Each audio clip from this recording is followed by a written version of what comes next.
On the morning of January 21st, 2015, employees with the city of Maumelle were concerned about a fellow employee that hadn't shown up for work.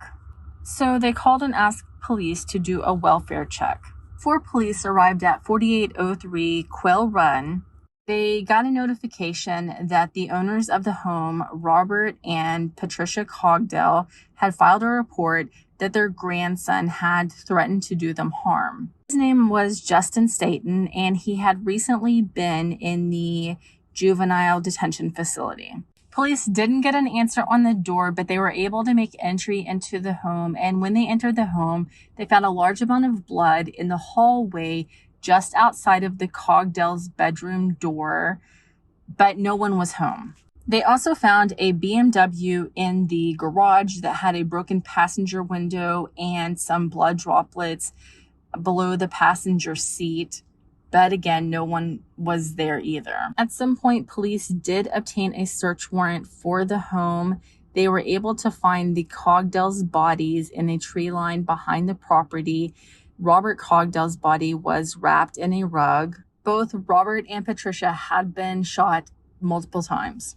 Police found several .22 shell casings, both spent and live, inside of the Cogdell's home. Also found 2 .22 caliber rifles in the garage. Police did also note that Robert Cogdell's white Toyota Tundra was missing from his home. Police were like, Justin Staten's not here. We'll go to his mom's house and see if he's been there. So they drove to the home that his mom lived in, which is also the home that his mother's father lived in. So his maternal grandfather, the Cogdells must have been his paternal grandparents. So they got to the home, and Randy Staten, Justin's maternal grandfather, met them in the driveway, and he said that he knew why they were there.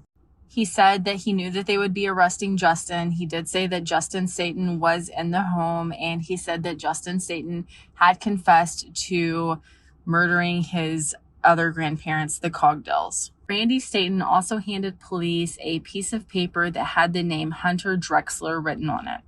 Police found the missing Toyota Tundra truck at the Staten property. It had been hidden, and they went ahead and arrested Justin Staten and took the truck into possession. When Justin was arrested, he had $1,540 in his pockets.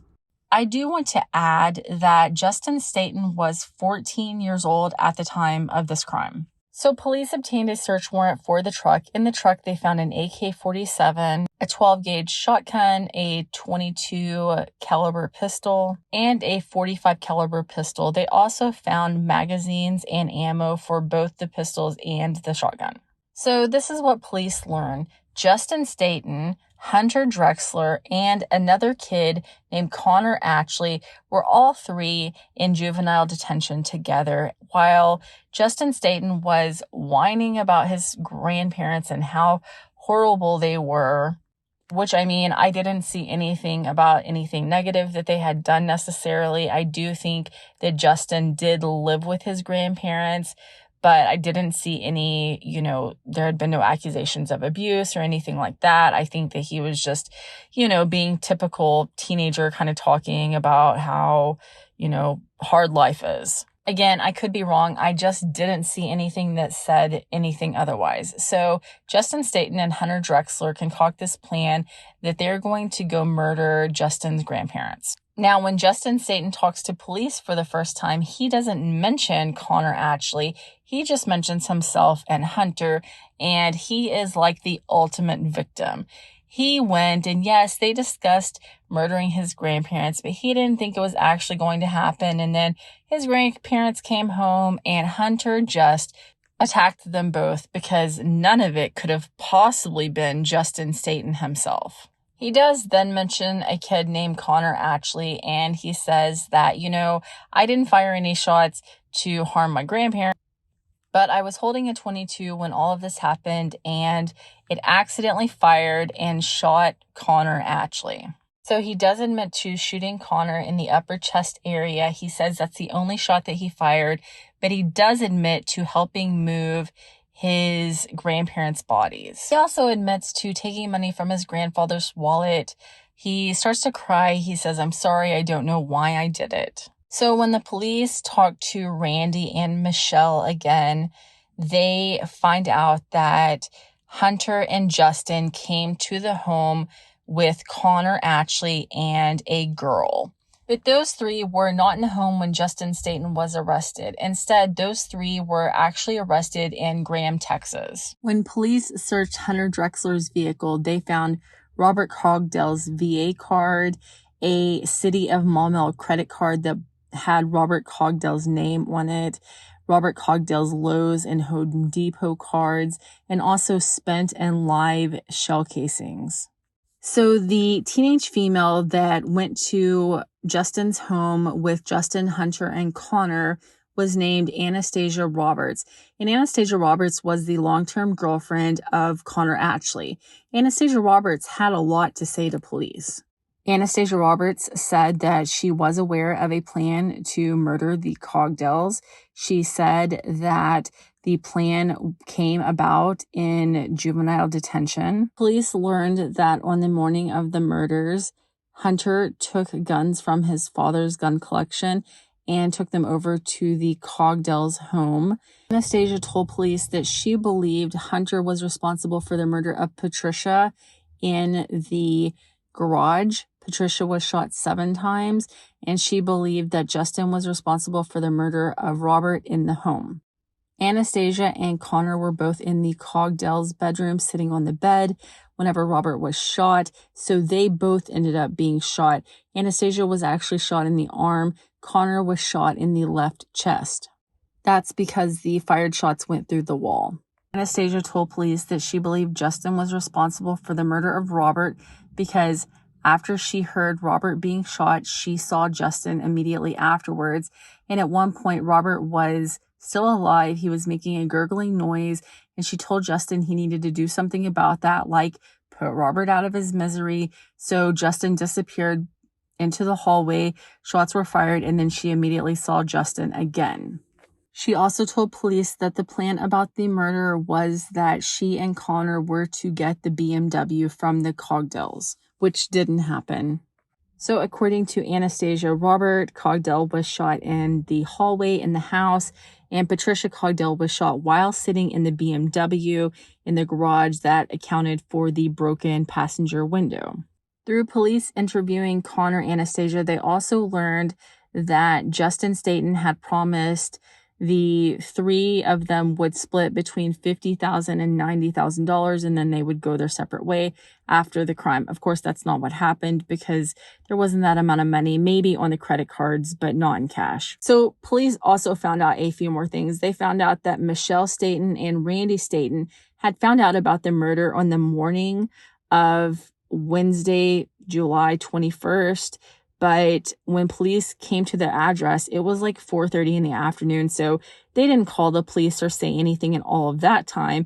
They said that they were busy trying to find an attorney for Justin. So those two were arrested and charged with hindering apprehension. Michelle Staten was also arrested on unrelated warrants. And while she was in the county jail, she actually called Robert Staten and told him to get rid of the bagged up clothes of Justin that she had put up. And Randy told her at that point that he already gave those clothes to the police. They also found out that Justin did confess the crime to his little sister, but of course, he played the victim again and told his sister that Hunter Drexler had brought guns over to the Cogdell residence for Justin to look at, and they had them laid out in the bed and were looking at them when the Cogdells came home. Robert Cogdell started throwing a fit, and Hunter went ahead and shot both of them. I don't know that Justin Staten actually admitted to doing anything except for complaining about his grandparents and helping to plan the crime, and then saying, of course, that he would split money with them, but it seems like he likes to make himself seem pretty innocent. So as far as I can tell, possibly the charges were dropped against Randy Staten, or at least he wasn't charged with a felony because he doesn't have anything on Court Connect.